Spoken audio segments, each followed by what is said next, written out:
Welcome to the Franchise Frontier, the podcast where we explore the evolving franchise landscape, dive into latest industry trends, and share actionable tools and tactics to help you build and grow your business. 1, 2, 3, 4.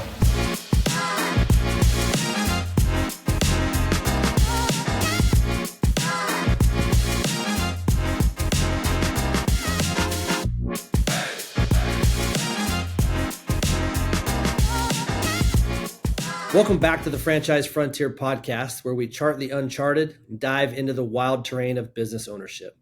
I'm your host, Dave Kimura. Today, we're tackling one of the sharpest skills any entrepreneur can have, the art of negotiation. Joining me is someone who's trained leaders at companies like Apple, Red Bull, and Rolls-Royce, to say a few. He's a global sales and negotiation expert and a master of both strategy and psychology. Welcome, Tony Perzow. Thank you so much, Dave. It's good to be here.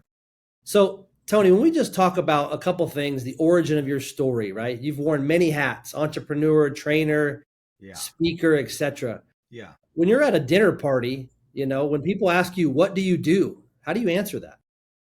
Well, that's a good question. And my name is Anthony. My name is Anthony, but I go by Tony as well. So people are always asking me, should I call you Tony or should I call you Anthony? And then I'm always like, I just say now, I don't know anymore. So it's like, you wear a lot of hats, even names. It's like, yeah, I think a lot of people can relate to this, but like, it's finding what our voice is in life, right? What's our purpose? Why are we here? And so I've worn a lot of hats and I've done a lot of things. And I think it was all, I see life as one big kind of curriculum, as one big schooling. So like we go to 4 years of college and like life is an 80-year college and we're always in different semesters and we're always learning.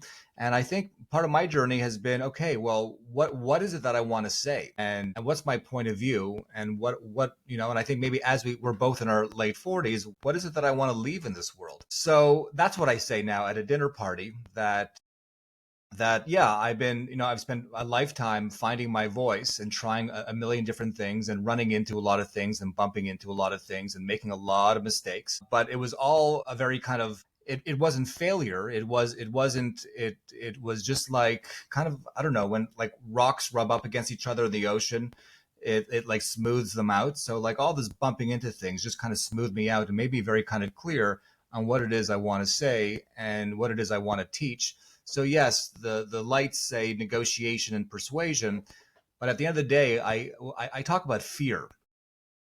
That's the main subject I talk about. So at a dinner party, that was a kind of a scenic route answer to what do I say I do? I help people confront fear in their life because fear is at the epicenter of negotiation, of persuasion, of everything we do. And you, Dave, being a football coach, I'm sure you were able to see it in your own players, right? Those who feared less performed better.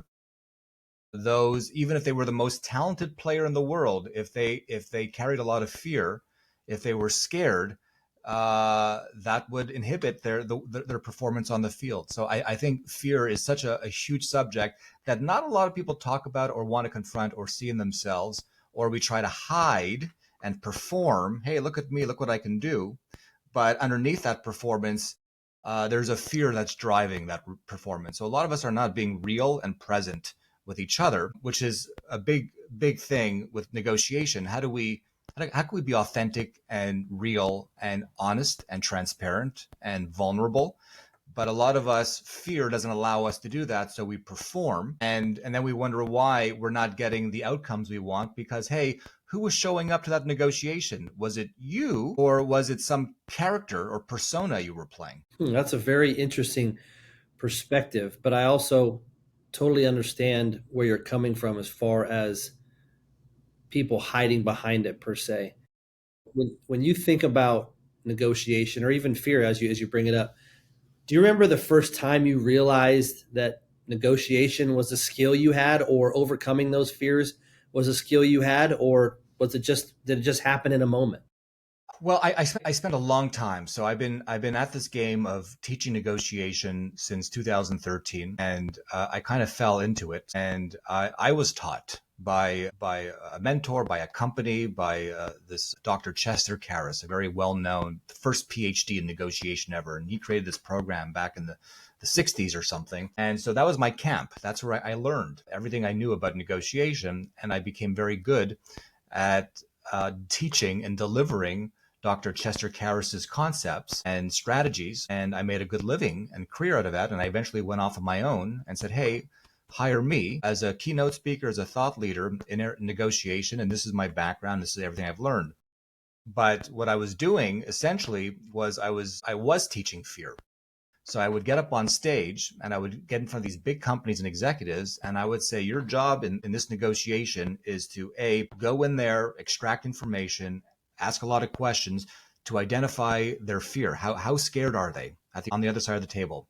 And do not ever let them know that you're scared. In fact, pretend that you're not scared so they don't know how scared you are. And then if you find out how scared they are, try to instill more fear in them to make them even more scared, and then monopolize off that fear and use that fear to get more. I didn't know I was teaching that, but that's what I was teaching. And that was the message I was putting out there in the world. That's what I was getting hired. And that's what I was getting standing ovations for. And then say, hey, come train our team and teach my team how to scare people and how to pretend they're not scared. And so right around COVID, I guess, right around 2019, I'd been doing this for 6 years.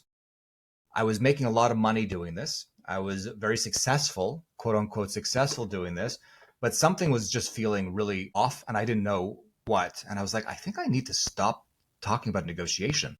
Like I was losing interest in it. And it took a few years for me to realize it wasn't like an instant, oh, I can't talk about fear anymore. It was like 3 or 4 years of like, what is this feeling I have? Like, I don't want to speak about it. I don't want to read about it. I just got another speaking gig on negotiation. I didn't know what that feeling was. And I felt like, what the hell's wrong with me?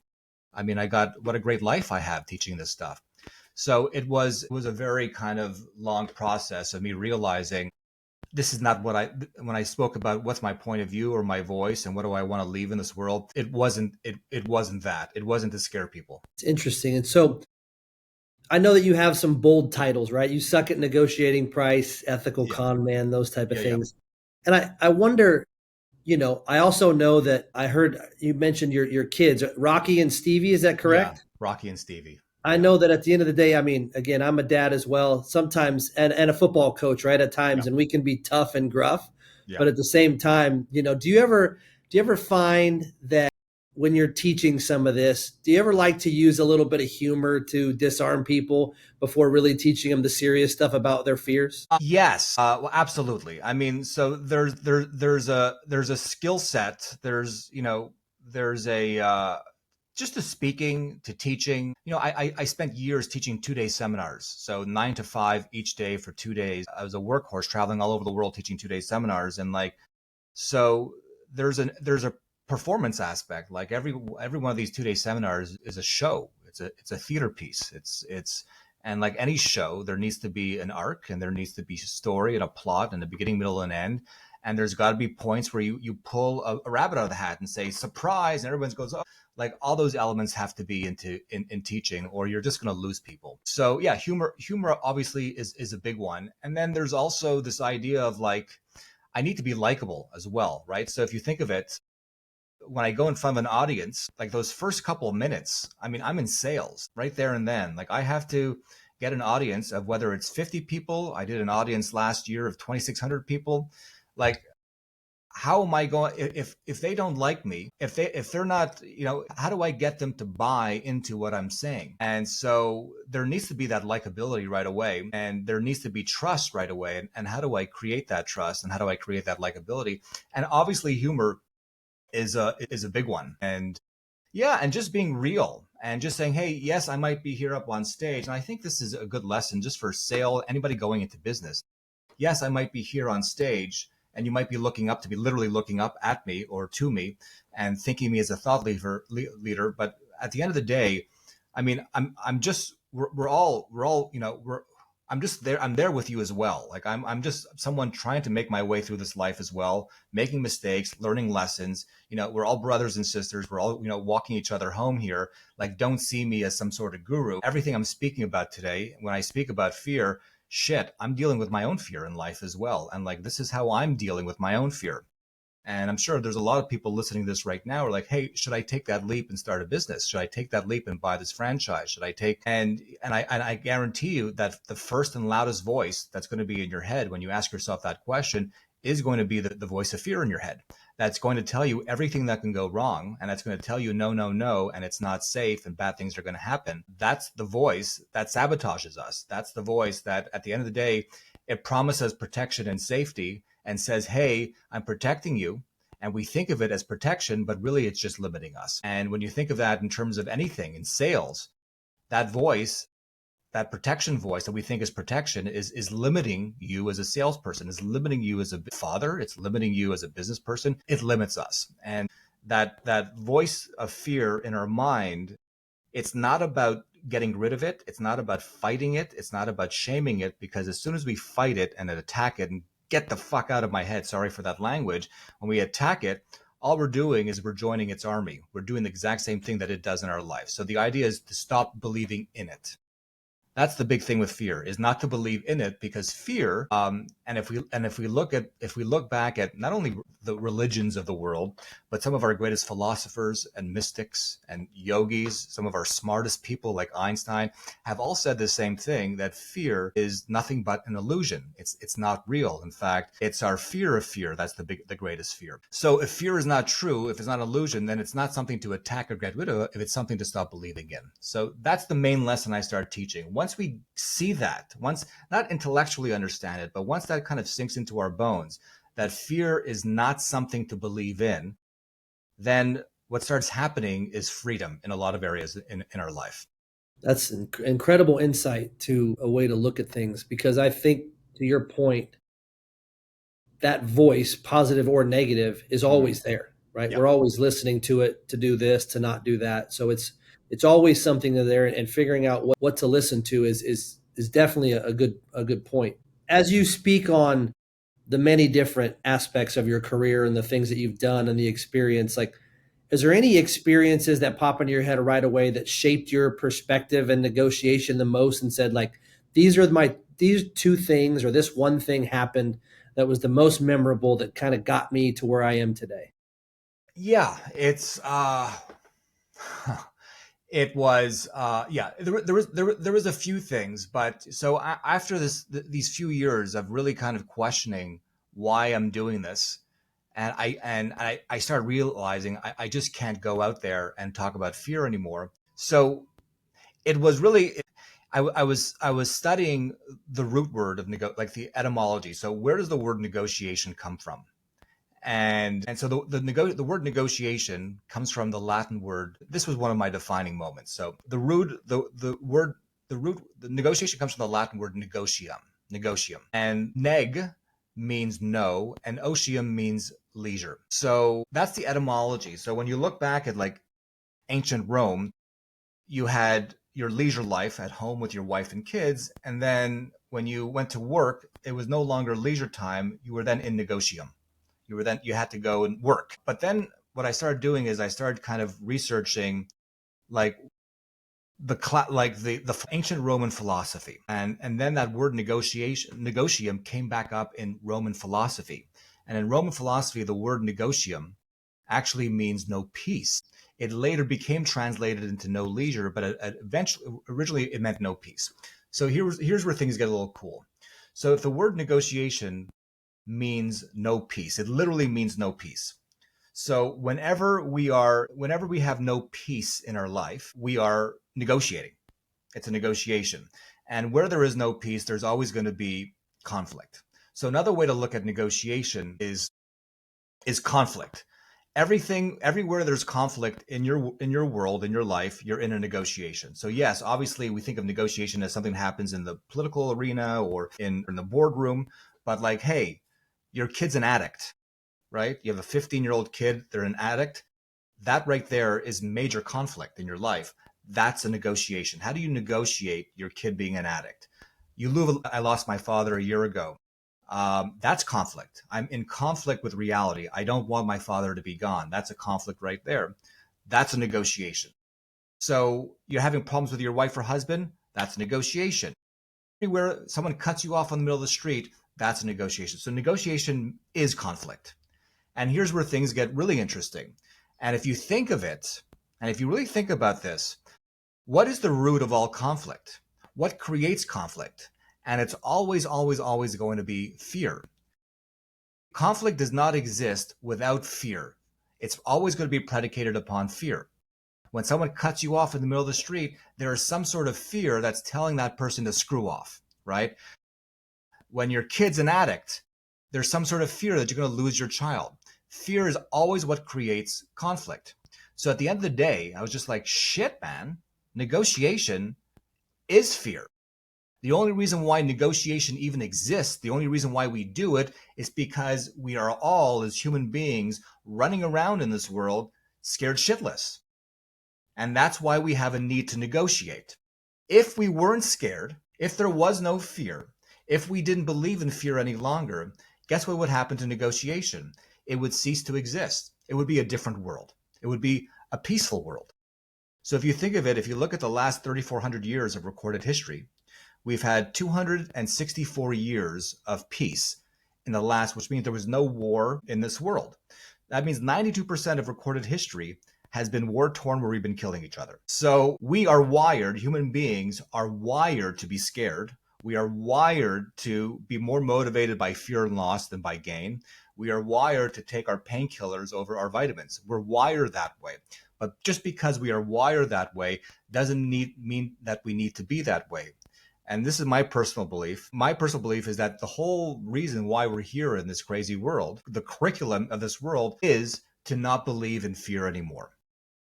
That's why I think joy, freedom, happiness can actually have a place to enter into our life when we remove fear. So in essence, with that being said, to some extent, every minute, every hour, we're somewhat negotiating with ourselves around the fear. Absolutely. Internally. Every moment. Yeah, absolutely. Every moment of every second of every day. And this is the work, I believe. We have a choice. We're at a crossroads. Am I choosing fear in this moment? Most of us are. Most of us, fear is guiding us. It's our teacher. We hear the voice of fear in our head. And what we do is we mistake that voice of fear in our head for our voice because it sounds like us. So we think it's us, but it's not us. And then, so if fear is an illusion and doesn't exist, the big question then remains, if fear is just an illusion, if it's a human construct, if it's made up in our own mind, which it is, okay, then what does exist? What is real? If fear doesn't exist, then what does exist? And what does exist, and people hate this word, and I'm told not to use this when I give keynotes, companies will say, please don't use that word. The word is love. If fear doesn't exist, then all that does exist is love. And we're so scared of the word love because I mean, that's what fear wants us to think. I mean, it's the most loving word in the world, but yet we're still scared of that word love.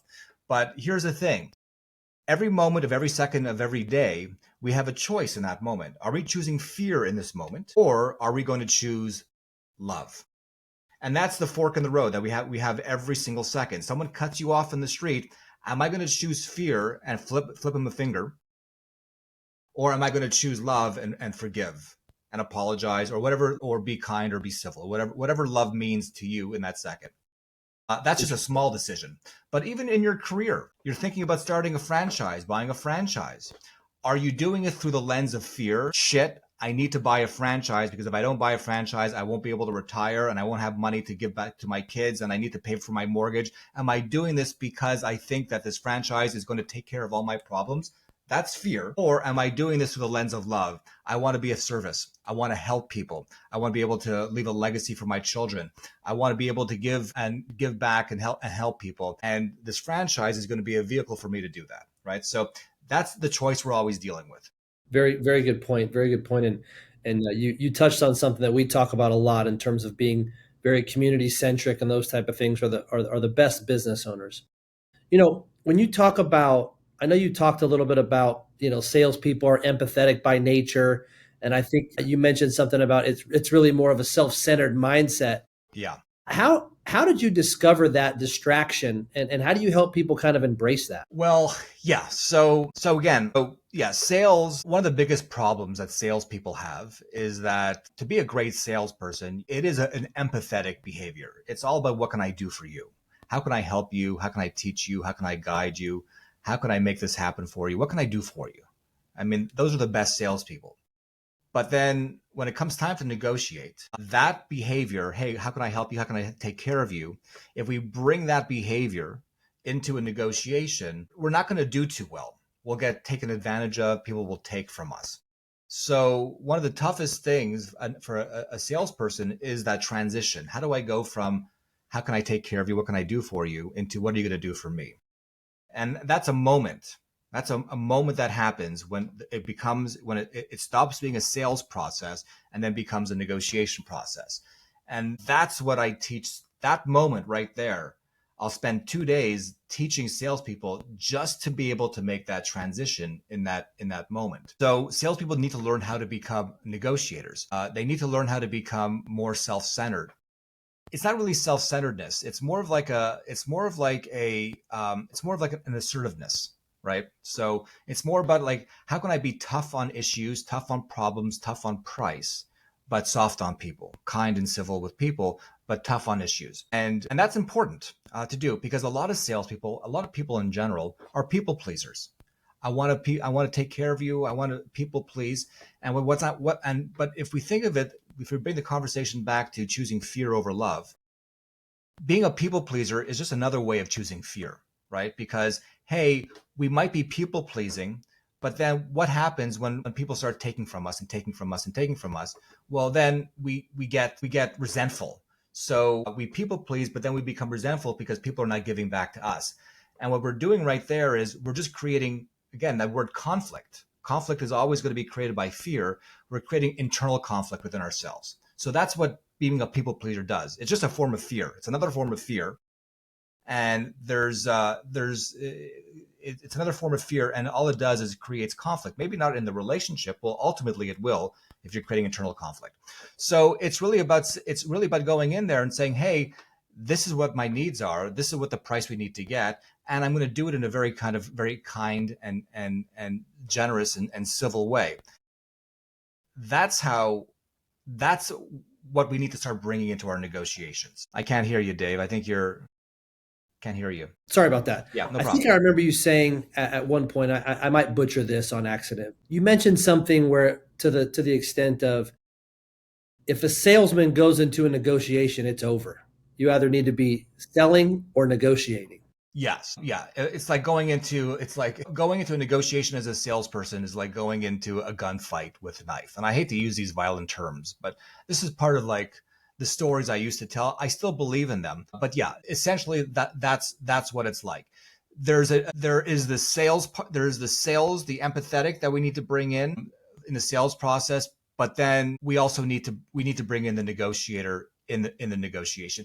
The negotiator is good for everybody. It's your counterpart, the person you're negotiating with, doesn't want you to come in as a salesperson. They don't want you coming in as needy. They don't want you coming in as what can I do for you? Because what ultimately happens is they appreciate that part when you're servicing them, when you're explaining them the features and benefits and helping them, guiding them through the sales process. But if you bring that person to the negotiation, they're going to lose respect for you. If you ever say things like, well, hey, let me see what I need. Let me speak to my boss about that price. They lose respect for you. If you're an order taker, if you just say, yes, yeah, absolutely, we can do that. Absolutely, I'll give you a 10% discount. They lose respect for you. You lose credibility. So all that goodwill you built up being an amazing salesperson goes out the window as soon as you become seen as weak in the eye of the negotiator. And so really, at the end of the day, one of the most powerful words in negotiation is the word no. Sorry, no, I can't do that price. No is a very important word because, again, human beings, we are wired to appreciate things when they're hard to get. We are wired for struggle. We need to struggle a little bit. We need a little bit of resistance to appreciate the things we get. We live in a world of duality, which means things only exist in our world in contrast to something else. We only experience pleasure when there's pain. We can only experience what heat is when there's cool. So just like in a negotiation, we need to experience struggle to be able to be satisfied in a negotiation. So now we're getting into psychology and very tactical stuff. But again, the word no, resistance, hey, I can't do that price, is actually very healthy for a negotiation. And when we start thinking about win-win, which is, hey, how do we all come out of this with a win? Win-win requires resistance, struggle, and no at its nucleus. We need that conflict. In order to be able to resolve that conflict in a win-win way, we need to have that conflict in there. We get rid of any chance of having a win-win outcome if we don't say no. If we're just a yes man, yes, yes, yes, yes, yes, yes, then one party wins. It becomes very transactional. It becomes very zero sum. You win. You walk out with all the marbles. I said yes. I walk out with few marbles, but I'm okay with a few marbles because I don't have very much self-esteem to begin with. That's why I'm people pleasing in the first place. Yeah, that's an incredible insight to, some of the mental aspects of the things that we do. I want to touch quickly. There's something that struck a nerve with me as a coach, especially my role now. One of your keynote titles, I want to say it was, you suck at being prepared. It's one of the most overlooked parts of preparation. When you're a football coach or you're a coach in any sport, the old moniker, right? Failure to prepare is preparing to fail, whatever that might be. Why is that, in your mind, something that a seasoned salesperson or even a seasoned negotiator forgets to do? It's not like, how are you supposed to do your homework in negotiation when you don't know what the assignment is? And that's the paradox right there. It's like, salespeople, negotiators who haven't been trained, who don't know what they're doing, they just don't know how to prepare. They don't know what it means to prepare. They don't have a process. They don't know what they're preparing for. So that's why they don't do it. Like, what the hell do I do? How do I prepare for a negotiation? So you'll never see anybody put in their Google Calendar or their Microsoft Calendar. You'll never see hey, 30 minutes today to prepare for a negotiation. It just doesn't happen. Negotiation with my wife about dinner. Yeah, exactly. Most people they wing it, or it's a quick phone call in the morning before you go into the buyer's office, or it's like, hey, in the car on the way to the meeting. That's what's our game plan here. So most people, when they go into negotiation, they're literally winging it, and they're hoping for the best. And I call it smoking hopium. They're hoping for the best, right? But hope is definitely not a strategy. It's not a strategy in football. And it's not a strategy in negotiation as well. So planning and preparation is key. It's crucial. And the big part of planning and preparation is just being able to ask questions. And to bring this all the way back to this conversation about fear, if you can do this, if you can plan this way, first of all, 95% of people are not planning. So if you could just start putting a little bit of effort and a little bit of elbow grease into planning, you're way ahead of everybody else. But when we talk about fear, your objective is to understand and find out what is scaring the other party. That's it. Not what their needs are. That's a big mistake that we make. Well, I need to find out what they want, they desire, what their needs are, because wants and desires and needs usually stem from some sort of fear. Okay, so why are we focusing on the middleman? Let's get to the root of their needs and desires and wants. Let's get to the root of it, which is fear. What are they scared of? And so it's just about asking questions. And I don't know if we can do this, but I can create a list of 50 questions for everybody watching in the home services industry. I can create a list of 50 questions for people watching this. Ask these questions, and these questions will get to the fears of your homeowners. And if we can get to the fears of the homeowners, then we get critical information. And with that critical information, we get leverage with that information. And so that's what preparation is: asking questions and finding out what scares the other party. Then we have a very important decision. What are we going to do with that fear? I think that will resonate with a lot of our listeners of understanding, because I think it takes more of us to look at it through our own lens to realize that there's truth behind it. So many of our listeners at this juncture, when they come and listen to this podcast, many of our listeners are at the edge of ownership, right? They're thinking about it. So in your eyes, what's the mental shift that you think they need to go from taking orders to giving them, becoming a employee, going from being an employee to an owner?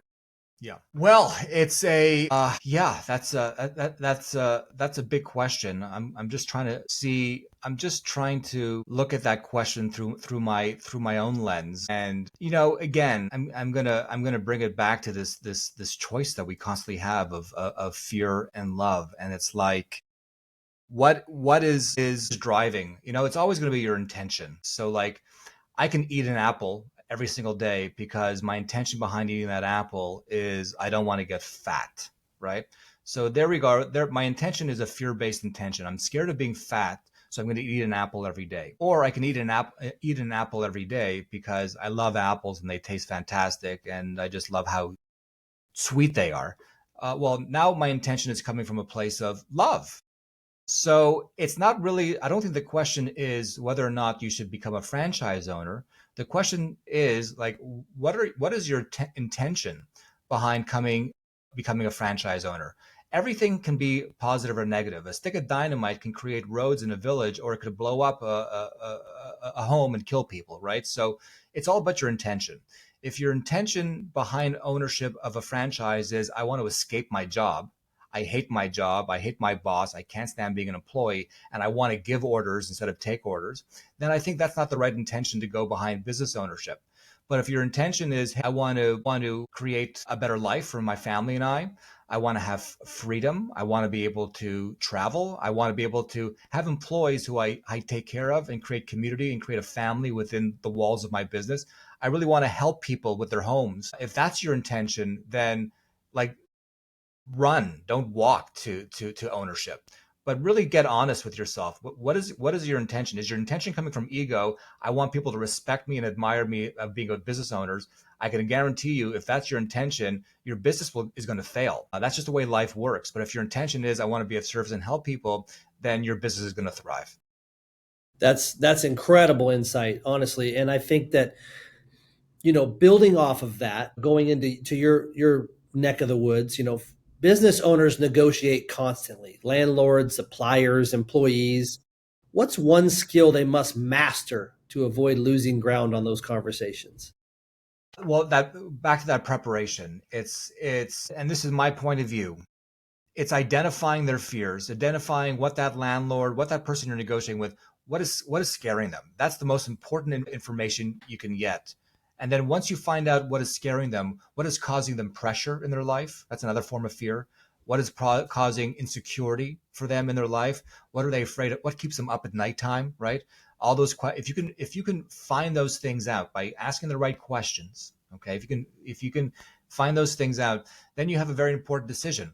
What am I going to do with that information? And I personally believe that if you use their fears against them to win the negotiation, I know it scares them. I have leverage now, and I'm going to use their own fear against them and maybe create more fear in them to get what I want. You might get a few one-off deals. You might get a good settlement here and there. But in the long run, people are not going to want to do business with you. And you're just going to be miserable. It's going to be a struggle for you. Work and life will be a struggle. So what I teach now, I didn't teach this for years, is, hey, find out what scares them, what keeps them up at nighttime, what's causing them pressure and insecurity. And then say, hey, this is what's scaring you. And guess what? This is what scares me. And being vulnerable and sharing what it is that's causing insecurity in your life. And then how do we work together to bring security to what makes us feel insecure? How can I help you become less scared, essentially? And how can you help me become less scared? And that's where the conversation needs to go. And now we're creating trust. Everybody's scared whether they admit it or not. Now we're creating connection. Now we're creating empathy. Now we're creating transparency. Now we're creating a human connection. And there's nothing more powerful than just being a human being with another human being and say, hey, I struggle, you struggle. How can we struggle less together? There's nothing better for a negotiation than that. Really. And then if negotiation means conflict, bring it back to that conversation. If all negotiation is conflict, okay, and what creates conflict is fear, then our number one priority in every negotiation, which is conflict, is to start injecting peace into that negotiation as our first and foremost objective. How do we create an environment of peace in this conversation? And one of the best ways to do that is just to be human, like no performing, No like card playing and poker playing. All that stuff is all fear-based. It's all bullshit at the end of the day, although that's what most of the business world is still predicated upon. But things are starting to Yeah, I think that's an incredible way to frame it. And I go back and the thing that keeps resonating in my head that you said earlier was about intent, right? What's your intent? I was thinking about to myself, a lot of times business owners struggle with being too nice or too tough or too stiff on this and trying to find that balance between like grace and grit, for example. But I think, the more I think back to what you mentioned earlier about your intent, like what is your real intent in business ownership? It really helps you to negotiate with yourself and navigate around those problem spots because now you are dealing with fear based on your intent. You are being because of that intent, and you've entered into this business ownership. And it almost, we talk about it a lot at Horsepower. We talk about finding your why. Your why is your intent. There's no question about it. That is what it comes down to. And you hit the nail on the head when you said, if you have intentions of, I want to service people, I want to build a legacy for my family, so on and so forth, then run to business ownership. Yeah. Yeah. And if your intent is to, I just want to make tons of money, right? Then you got to start looking at, okay, so there's nothing wrong with money. Money is neutral. It's paper, numbers, and symbols. But then it's like, okay, well, if I want to make a lot of money, and there's nothing wrong with wanting to make a lot of money, but what is your intention behind making a lot of money? Then what is your relationship to money, right? And oftentimes when we look at our relationship to money, it's often we often idolize money. So we make it into some sort of false idol, a god. We make money into a god, right? We worship, we bow down to money, and we make it into a punishing god. So this is a god. I need money to be happy, to be successful, to feel safe. And also, but money's also struggle. I need to work hard. It's terrifying. I need it. So we often make it into like this punishing idol, this punishing god. So like if that is your relationship with money and you're going into business ownership to get that, I promise you your business is going to fail. So like there's nothing wrong with making money as your motivation, but then look at your relationship with is money a form of love in your life? Or is it a form of fear in your life? Is it a fearful relationship or is it a loving relationship? Yeah, that makes me wonder, when I get past that fear, when I have that intent, and now I become the owner, and I'm going through a sales process or whatever that might be. We always talk about, and I think I've heard you say that, your best opportunity is the first time you're there, right? So if you were to give some guidance to somebody who maybe they did just purchase a business, maybe they're just getting into it, how do they win in the house? Because again, let's be honest, something that we don't pay enough attention to is the fact that a person who doesn't know you has invited you into their home. You're there, you're into their home, which is their safe space. So what are a couple bullet points or things that you think about helping people win inside the home? Well, I think it's like, so, I did a talk for you guys about persuasion and influence and like these principles of persuasion. Like how do we get people to say yes to us, right? So like I teach that stuff. So again, there are the world of persuasion and influence is based on 7 principles, and these are universal principles. So there's the principle of reciprocity, that if I want you to say yes to me, Dave, I need to give you a gift. I give you something. And then if I can give you something, I'm more likely to get a yes from you. And there's also the principle of liking, that if you like me, or if you like me, then I'll more easier for me to get a yes from you, right? And we tend to like people who are similar to us and who praise us. And then there's unity. You'll say yes to me if we're part of the same tribe. If we were both football coaches, you might not even like me, but because I'm a football coach, you're more likely to say yes to me because we're part of the same tribe. And then there's social proof. You're more likely to say yes to me if other people are saying yes to me that you know of. Authority, you're more likely to say yes to me if you think I'm some sort of thought leader, if I'm wiser or an expert in something. And then there's scarcity. You're more likely to say yes to me if this is your last chance to do so. And consistency, you're more likely to say yes to me if you've said yes to me before. So these are the principles of persuasion influence that run the world right now. So if you think of it, all the advertising, all the marketing that comes your way, they're using these principles of persuasion all the time. And they can be, they most of the time, it's very manipulative because they're all playing on our wiring for fear. Okay. Fear of missing out. This is my last chance to do so. Even like reciprocity. If I give you a gift first, what I'm doing is I'm tapping into your own fear that, hey, no matter where you are in the world, if you give somebody for free, they're going to think what? I owe him. We all have that. Whether you're in Bangladesh or Saskatchewan or Omaha, we all have that. I need to pay them back. They've scratched my back. I now need to scratch their back in some way. So there's fear baked into all these principles. So what I'm starting to teach now is it's not about persuasion influence. It's about becoming magnetic. How can I be, instead of trying to get a yes, which just when you hear that, I'm trying to get something from you, means that I don't have it. It's lacking in my life. You have it, and I need to get it from you, and I need to extract a yes from you. It's fear all over. That's fear baked into all of that. So it's not about how do I get a yes from you. It's how can I become a yes? How can I be a yes in your home so that you naturally want to say yes to me because I'm being a yes? I'm not using a tool or a tactic or a strategy to get a yes from you. I'm just being a yes, and you naturally want to say yes to me. You're becoming a yes magnet. You're becoming a yes magnet. Yeah. And it's all things that we know, but that society, that the world, the news is teaching us doesn't work. Right? So, hey, be generous. Don't give to that homeowner because you want to get something back from them. Just give because you are a generous and giving person. People are naturally attracted to people who give freely without expecting anything in return. That's the principle of reciprocity. Liking, be grateful. Go in there and be grateful. Be positive. Don't praise them because you want them to say yes to you. Just praise. Praise life. Praise, just be a positive person. That's what people, that radiates, that magnetizes.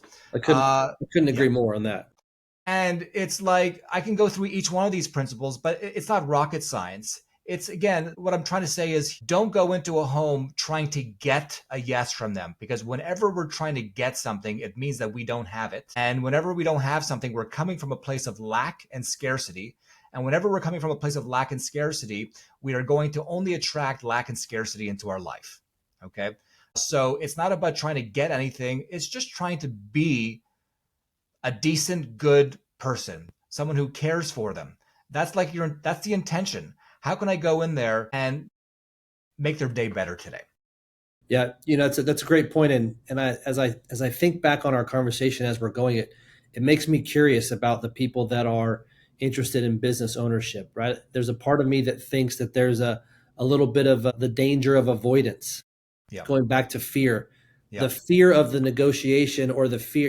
There's a lot of successful business people that feel that they could be a great boss. They could also be the boss. I should be the boss. I want to start my own business. But then the fear of avoidance, right? The negotiation of what it means to be the boss holds Yeah. them back from business ownership, Yeah. because they start to get into it, and again, to your point, they're not rock solid in their intent. They don't know where it's coming from. They think about these things because that's what we do. We always want to see what's the next thing, and we don't have enough gratitude for where we are. And so sometimes it's like, man, I could do that, but then the fear of avoidance the danger of avoidance comes in, and they say, but I can't do that because of this, that, or the other. Yeah, it's like, am I going into, when you say avoidance, it's like, am I going into business because I'm not willing to accept where I'm at right now in my life? And I see business as a way to take me out of my situation now, which I don't like, and make my life better. Is the business becoming my savior? And whenever we go into something because we think it's going to save us, because our life sucks right now, I don't like my life right now, but I think that this new business venture is going to make my life better and save me, and everything is going to be, I'm going to get some big sort of payoff. It's not going to happen, right? So like the best time to go into business is when, hey, I'm fully in acceptance of my life right now. My life is not perfect, but I got gratitude for where I'm at. I've got a good job. I've got good people. I've got a good family. Life is good. And is this business venture going to make my life better? Is it going to expand my life and not diminish my life? But if we're coming in from a place of diminishment, my life is already diminished, but I want this to expand and save me, then that's a recipe for disaster. Yeah. Yeah.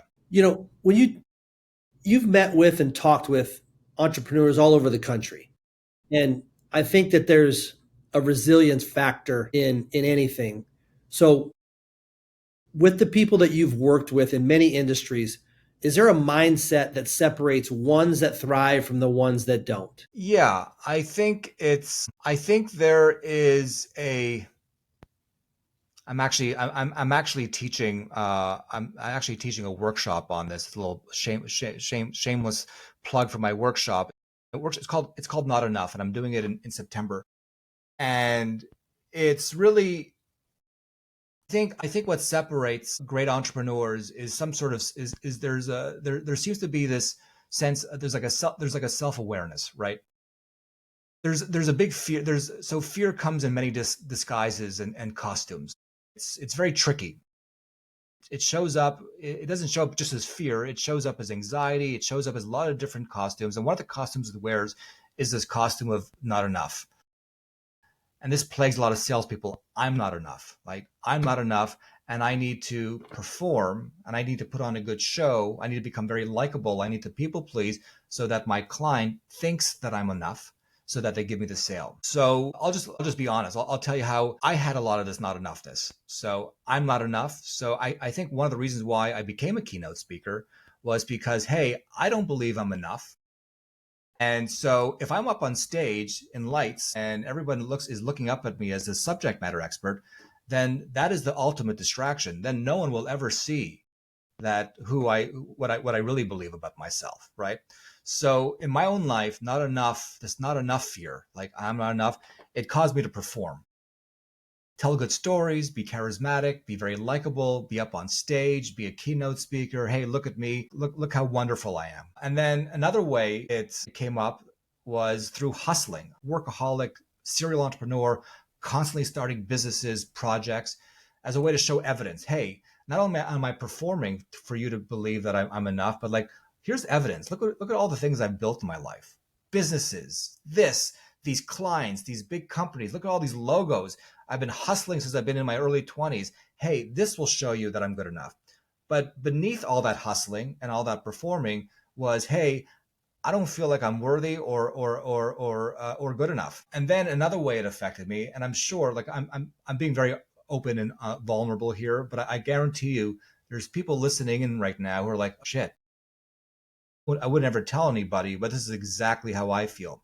And another way it showed up in my life was sabotage. So if my core belief about myself is that I'm not enough, then whenever I got to a point where there was abundance or wealth or major success, and I hit those peak moments, I would find a way to somehow sabotage it, to lose the money, to lose the success, to lose the relationship, so that I can come back to this core belief of that I'm not enough.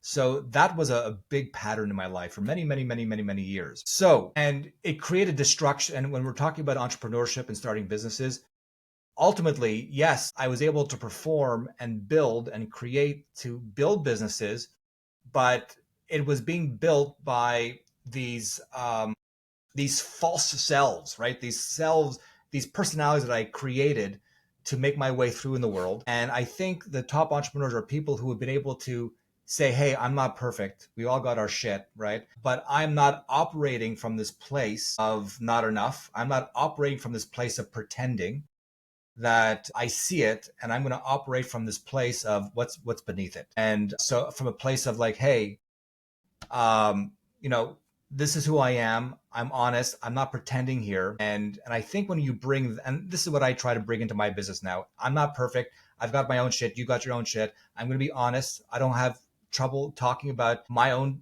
problems and my own failures because they've all ultimately led to my own joy and my own success. So I think to really kind of crystallize it, and these are the entrepreneurs that I admire, of course. Obviously, there's entrepreneurs who have built incredible wealth and businesses on fear, Who they are, I don't know behind closed doors. But the ones that I've met who I admire are ones who've been able to create businesses, take care of people, take care of their employees, have wonderful places to work, have wonderful lives and wonderful relationships in their life, who when they die, their funeral is going to be a party, right? It's not going to be 3 or 4 people there saying, he was an idiot, right? Those people, I think, are people who walk through life saying, hey, this is who I am, take it or leave it. These are my gifts. These are my failures. They're vulnerable. They're transparent. They live in truth. They're honest and they're kind and they're loving. And so those are the entrepreneurs that I've admired who've been able to really create, I don't know, beautiful lives and beautiful businesses because they're coming from a place of honesty and truth as opposed to from a place of performance, which is, if you look in the world, if you look on LinkedIn right now, my God, it's all performance. It's all performance, performance, performance. Tony, really powerful stuff. I appreciate you being vulnerable. Of course. And Yeah. kind of leads me to my final question. Sure. If someone's listening today Yeah. and they're about to take their first step into a negotiation as the business owner, what's one piece of advice, right? That if there's anything that I want to leave you with, what I want echoing in your head when you go into your first negotiation, it's this. Yeah. Well, okay. I think I'll end on a nice little negotiation tactic. And probably, I've trained over 30,000 people in negotiation, and this one strategy, this one tactic, it's called anchoring. And I have probably seen this one tactic can be make or break for a successful negotiation. And so I'll just tell the story. It's a story I've told many times, but me going on a date, and it's in many of my videos, but I go on a date and I go to this fancy restaurant and in Napa Valley, and I got a date with me and they give me the wine list. We're in wine country. So this is a wine list like I've never seen before. It was like they handed me like the Dead Sea Scrolls, and I open up the first page of the wine list and there's a bottle of wine that was $18,000. So I was anchored into $18,000. That was the first number that I saw. So now that's the number that's inside my brain. All my decisions thereafter are going to be based on $18,000. I panic because I'm someone who's never spent more than $40 on a bottle of wine. I don't spend money on wine. So I start panicking, looking for a cheaper bottle of wine. And they start getting cheaper, but not by that much, 10,000, 8,000. So 20 minutes later, I get to page 92 where the bottles of wine were $250. And I said, oh, thank God, a cheap bottle of wine. And I wound up buying a $250 bottle of wine that night when I've never spent more than $40 in my lifetime. Anchoring is that we want to be the first one out of the gate in a negotiation with our price and position. We never want to let the other party dictate or set the tone of the negotiation. We want to be the first one to set the position. So if it's price, you need to put the price out there first. But again, we can anchor too low. We can put too low of a price where the other party's thinking, wow, amazing. Really? That low? And now they're thinking, wow, I'm going to get a great deal here. We don't necessarily want that. And we don't want too high of an anchor or too high of a price where they're saying, wow, that's ridiculous. I don't trust that person anymore. So we want to create the right anchor, which is, and the way I explain it, we want to set a price, that old Godfather line. Hey, make them an offer they can't refuse. Well, if you're a mobster, that's great advice. But for most of us, it's about making them an offer they must refuse. Your anchor position is almost like a decoy. The first price or position you put out there must be an offer that you know they're going to say no to. Not that they're going to say no to and walk out the door, but you know that it's just a tad little high for them. You want them to say no to it.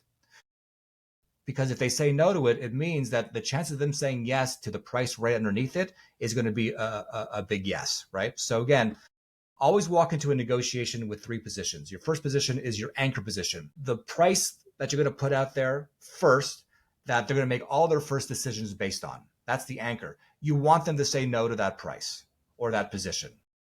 The second position is your expectation. What is it that you expect to get? Okay. What is it that you expect to get? And again, and this is sage advice right here. This is from something I learned from a great sales guru. If your expected position, if the price you expect to get, if it doesn't make you feel uncomfortable, then you're not charging high enough. You're not charging enough. Your expectation, what you think you're going to get, the litmus test is it must make you feel uncomfortable. It must make you say, shit, I think I might be asking a little too much. If you don't have that, oh shit, guess what? Your own not enoughness, your own I'm not worthy of making a lot of money, I'm not worthy of getting a high price, that it's coming from fear. But if you're coming from a place of, oh shit, that's a lot of money, you're coming from love. Okay. So again, our first and loudest voice is always going to be like, oh, that's too much, you're going to lose the deal. We need to start not believing in that voice. And the way we don't believe in that voice is to say, hey, I'm going to set my targets a little higher because I'm deserving of getting those higher targets. And then that third position obviously is, what am I going to walk away at? Because if you don't have that position, you're a lot more likely to stay in the negotiation and negotiating over nickels and dimes when like you don't have any more profit or any more margin left. Okay. So again, 3 positions: your anchor position, the price you want them to say no to, so that they then say yes to your expected position, which of course is something that makes you feel uncomfortable. And then you want your walkaway position. This is the price. This is the position that I now say, hey, it's not worth my time anymore. Bless you. I hope you find what you're looking for. I'm going to go find another customer. Thank you so much for sharing that. I think it's invaluable. You know, Tony, this has been eye-opening, not just about how to negotiate, but how to think like an owner. So for people that are listening, I hope they take these insights and remember, success isn't just always about the sale. It's about navigating fear. Is there anywhere where our listeners can find out more about you and what you do? Yeah, absolutely. So my website, tonyperzow.com. If you go to tonyperzow.com, that will have a list of all the things that I'm doing and up to. I have a workshop. So any of my LA listeners, I got September 25th. I've got a workshop called Not Enough. It's a 3-hour workshop at a 99-seat theater in Venice Beach, California, where we're going to be really diving into fear. And so I got that coming up live in September. And then I've got a retreat in January, again, all about fear. How do we start moving from fear to love? And then if you want, and then on that tonyperzow.com, there's also a link to my negotiation training, and go there. I have a newsletter called Magicians of Beauty. I've got a new podcast coming out called Shit Wrapped, which is about how some of our greatest blessings in life always come wrapped in shit. So again, just check out tonyperzow.com, and there's a navigation process there. But again, anybody in LA, come out to my workshop in Venice Beach, California. It's going to be quite an evening. Awesome. Tony, I really appreciate your time. For everybody, I'm Dave Kimura again. Thanks for listening. Keep pushing forward to find your why and listening to the Franchise Frontier podcast. Thank you.